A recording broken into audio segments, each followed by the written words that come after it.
वो तो व्यक्ति की गरिमा है, और किसी की माँ बाप घर में बिना इलाज के नहीं मरना चाहिए। अगर मरते हैं तो उसकी गरिमा नहीं है। इसके जिम्मेदार कौन? जिनके हाथों में संविधान है। ये देश इतना अमीर है, एक आदमी के हिस्से में 80 करोड़ रुपए आते हैं, लेकिन देश की गवर्नमेंट कर्ज बताती है, हमारी भागीदारी नहीं बताती, और देश का धन लूट लूट के निकम्मे और भड़कों को देकर विदेश में भेज देती है। उनके ऊपर कोई मुकदमा दर्ज नहीं होता, लेकिन गरीब अगर 20,000 रुपए ले ले तो उसकी भैंस खोल ली जाती है, उसको जेल भेज दिया जाता है, उस पर मुकदमा दर्ज किया जाता है। और इस देश के लोग जो बलात्कारी है, बलात्कारियों गवर्नमेंट रिहा कर देती है। और इस देश में जिन्होंने बिल्किस बानो के परिवार के 7 लोगों की हत्या की और बिल्किस बानो के साथ 21 लोगों ने बलात्कार किया, उनको आजीवन कारावास हुआ और गवर्नमेंट उनको रिहा कर देती है। और रिहाई नहीं करती, निकम्मे लोग उन्हें माला पहना के स्वागत करना होगा। है मेरे देश के लोगों, इस देश में दलित है 22% और 20% है मुसलमान। ये बड़ी जमात के साथ मिलना पड़ेगा, तब ये सत्ता से बेदखल होंगे।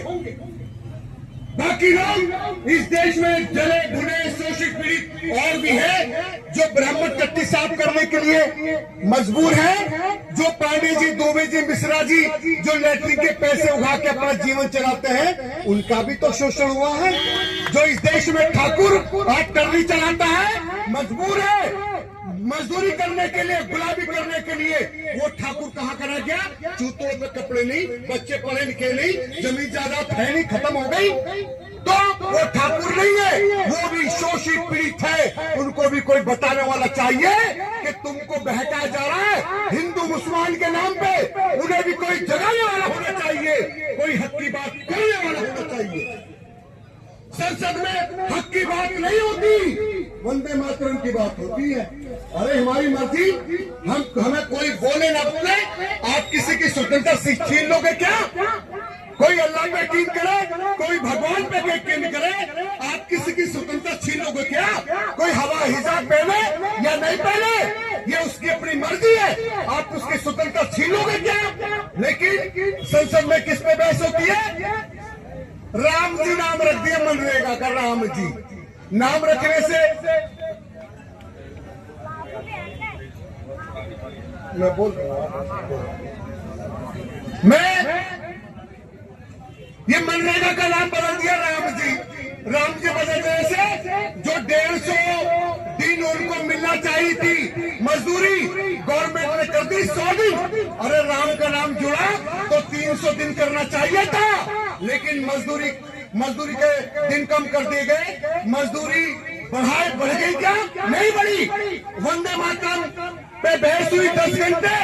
वंदे मातरम का मतलब है हमारी देश की नदियां निर्मल होनी चाहिए, स्वच्छ होना चाहिए, पॉल्यूशन नहीं होना चाहिए। क्या बहस होने से पॉल्यूशन खत्म हो गया? क्या नदियां साफ हो गई?